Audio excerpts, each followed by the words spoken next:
आप जितनी चीज़ें बता रही हैं डॉक्टर मनमीत, वो इस ओर इशारा कर रही हैं कि इन 15 दिनों में हम उन बहुत सारी गलतियों को भी पूरा कर सकते हैं जो शायद हमने की।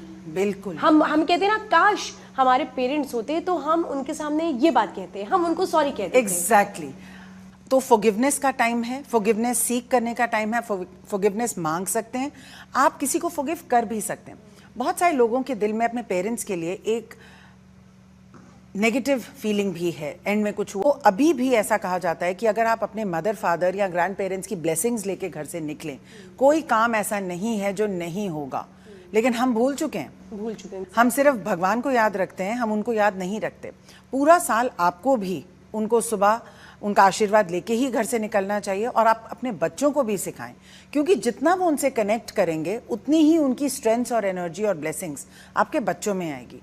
एग्जाम से पहले उनको बोलिए कि नानी के आगे आप माथा टेकिए, नाना के आगे, दादा के आगे, जैसे भी है। अगर आपको 4 लगाने हैं, 4 पिक्चर्स, 5 पिक्चर्स, ये जो पिक्चर्स हैं इनमें से जो एनर्जी निकलेगी वो आपके घर में कभी किसी गलत आदमी को नहीं आने देगी। मतलब जिंदगी के बाद भी वो हमारे साथ है। 110% कॉन्सेप्ट। हाँ जी, कॉन्सेप्ट होता है मास्टर सोल का। ऊपर एक मास्टर सोल होता है और हम सब उसमें से उसका एक पार्ट जन्म लेता है। हम अपनी पूरी आत्मा नहीं है, हम उस आत्मा का अंश यहाँ पर हैं। तो वैसे ही उनकी आत्मा का भी एक अंश जो है वो यहाँ पे आता है और फिर वो पुनर्जन्म लेते हैं।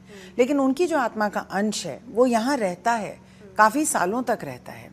अच्छा, कई लोग कहते हैं कि जब जिंदगी खत्म हो जाती है, जब किसी की डेथ हो जाती है, तो वो 13 दिनों तक हमारे साथ रहता है। ऐसा है? सच है? हाँ, ये सच है। और वो वहाँ पे रहते हैं, देखते हैं, उनको बहुत अटैचमेंट होती है। देखिए, आप अगर एक लैपटॉप भी शट करती है तो क्या वो 1 सेकंड में शट हो जाता है? नहीं, पहले वो एक एक करके सारी फाइल्स शट करता है, फिर वो कहता है कि ये चल रहा है, शट कर दें, फिर हम कहते हैं कर दें। It takes time. तो जब हमारी बॉडी से हमारी आत्मा निकलती है, इट टेक्स टाइम। वो थोड़े दिन रोम अराउंड करती है। इसीलिए कहते हैं कि उन 13 दिनों में उस वक्त भी हमें पॉजिटिव एनर्जी मिलती है, उस वक्त भी हमें ब्लेसिंग्स मिलती है, लेकिन उस वक्त आत्मा बहुत सेटल नहीं होती है। तो वो क्या करती है कि उसको समझ में नहीं आता कि मैं आगे जाऊं या ना जाऊं। बहुत सारे लोग मतलब उसका भी लाइट में चले जाते हैं। बिल्कुल, इसीलिए कहते हैं कि उनकी चप्पलें, उनके कपड़े, उनके कॉफी पीने के मग, प्लेट। क्या आपको मालूम है श्वेता, पुराने ज़माने में जब लोग संन्यास ले लेते थे और उनको पता होता था कि अब मेरा अंतिम समय आ गया है, तो वो एक छोटी सी कुटिया में जाके अकेले रहते थे, बिल्कुल बेयर मिनिमम चीज़ों के साथ रहते थे। और जब वो चले जाते थे तो लोग उस पूरी कुटिया को ही आग लगा देते थे, उनके अंदर उनकी सारी चीज़ें वगैरह होती थी। अब लोग अपनी पोजेशंस को छोड़ते ही नहीं हैं। लोग अपने बेड को, साड़ियों को धीरे धीरे देना नहीं शुरू करते। तो डेथ की एक प्रेपरेशन होती है श्वेता, अच्छा, जो 60 में शुरू हो जानी चाहिए, कि धीरे धीरे आप अपनी चीज़ों को देना शुरू करें। मतलब मोह माया से दूर।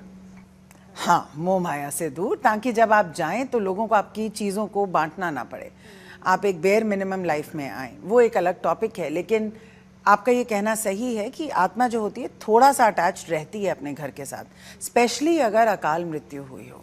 अच्छा, और अगर अकाल मृत्यु है तो फिर पितृपक्ष में क्या करें उसके लिए? अकाल मृत्यु है तो पितृपक्ष में उसका हवन होता है, उसकी पूजा होती है अलग से। अगर आपका कोई नॉर्मल पर्सन नॉर्मल लाइफ जी के गया है तो उसका एक अलग प्रोसेस है। अगर कोई अकाल मृत्यु में मरा है तो उसका अलग प्रोसेस तो वो भी क्या हमें पॉजिटिव एनर्जी देंगे? बिल्कुल देंगे।